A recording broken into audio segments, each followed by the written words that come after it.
ਹੁਣ ਮੈਂ ਬਰਾਊਨ ਕਰ ਲੱਗੀਆਂ ਪਿਆਜ਼, ਘਿਓ ਪਾਣ ਲੱਗੀਆਂ ਵਿੱਚ 3 ਚਮਚ। ਇਹ ਬੇਟਾ ਮੈਂ ਨਾ ਅੱਜ ਕੋਟਾ ਕਲੇਜੀ ਬਣਾਉਣ ਲੱਗੀ ਹਾਂ। ਪਹਿਲੇ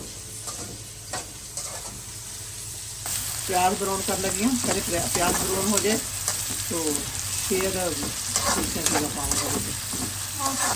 चलो माशाल्लाह बहुत प्यारा ब्राउन हो गया। और मेरे बिस्मिल्लाहिर्रहमानिर्रहीम कलेजी जी सॉरी पोटा जी जी पहले पोटा पाओगे? जी पहले पोटा पाऊँगी। पोटा हो गया हाथ में दिया ना।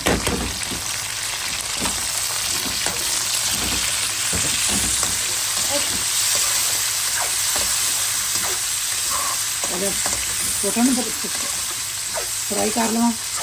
माशाल्लाह माशाल्लाह देखो कितनी प्यारियां पोटा फ्राई हो रही हैं।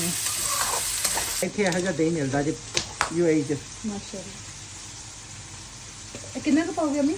ये 3 चम्मच और है। हाँ बड़े बड़े और ना 3 चम्मच माशाल्लाह। ब्राउन हो गया और फ्राई हो गया कले अपनी मैं गया पोटा ते हुण मैं थूम ते अदरक पाण लगी हां। पहले इन्हां ने मैं फ्राई कर लवा। हाथ में साफ कर लो ना थोड़ा माशाल्लाह। बिस्मिल्लाहिर्रहमानिर्रहीम। ते हरी मिर्चां कितने? हरिया मिर्चा कट के अदरक लहसुन ब्राउन हो गया ते पोटा हुण फ्राई हो गया। हुण मैं लगी हां इन्हां विच हुण मैं पाउण लगी हां आधी चम्मच अजवैन।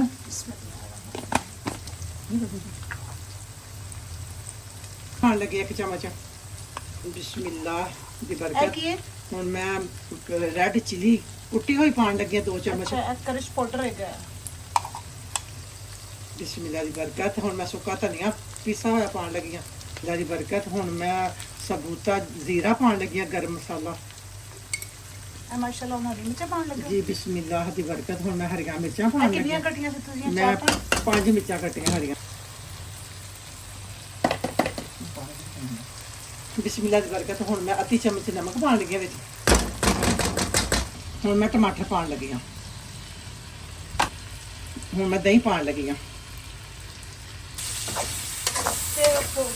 थोड़ा भुज जाए ना दही ते टमाटर। हाँ तो फिर मैं कलेजी पाऊंगी बाद में जी। कलेजी नहीं हजे पानी। टमाटर थोड़े नरम हो जाना थोड़े। बेटा एक कलवंजी पान लगी है।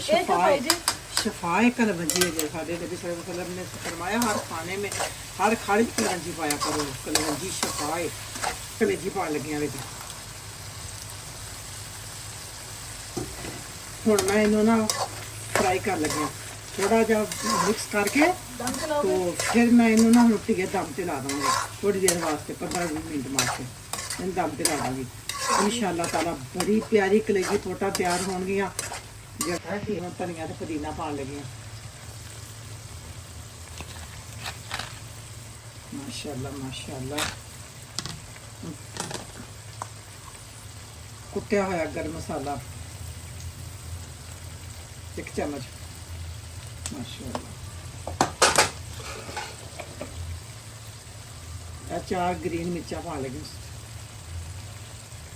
माशाअल्लाह माशाअल्लाह। फिर साड़ी पहने हाँ माशाअल्लाह माशाअल्लाह तैयार हो गई है। तो माशाअल्लाह देखो कितनी प्यारी कलेजी तैयार हुई है।